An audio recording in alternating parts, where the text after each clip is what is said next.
Hello and welcome to the staff coach and sponsor training for fiscal year 24-25.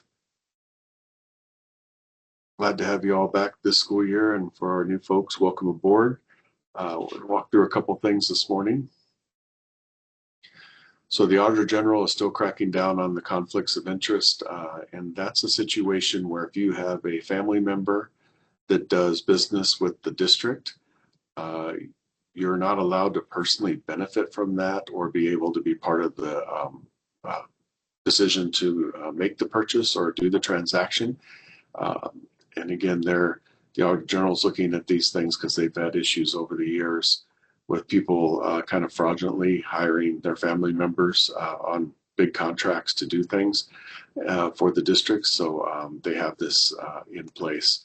So basically, it's required by the state of Arizona and the Auditor General's office that if you have a conflict, you have a family member that does business with the district, that you're not allowed to be part of that decision-making process. So that includes products, consulting, or any services, including choreography or accompaniment if you have family members that do that sort of type of thing.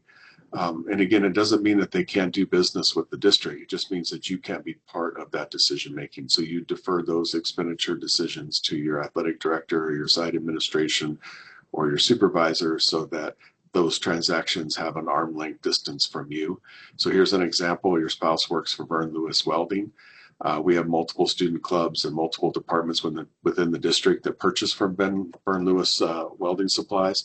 So you would have to disclose that conflict, and we have the form on the next page. So at the top of the form, I'll show you that, where you would sign off there, and then in the middle section, you would say that you would be disqualified from making any of that decision, and you wouldn't participate in the decision-making process. So here's what the form looks like, and we will get this over to you. The top part is if you have a conflict, so you have a family member that does business with the district, you complete the top, which is basically your name. You would tell what your relative's business was. And then in this statement of disqualification area, you would sign off saying you're not going to be part of the decision making and using this vendor. And that's what you would defer off to your supervisor to help with. And if you do not have a conflict, you don't have a family member that works with the district, then you would just complete this bottom saying you don't have a conflict and sign and send it to us.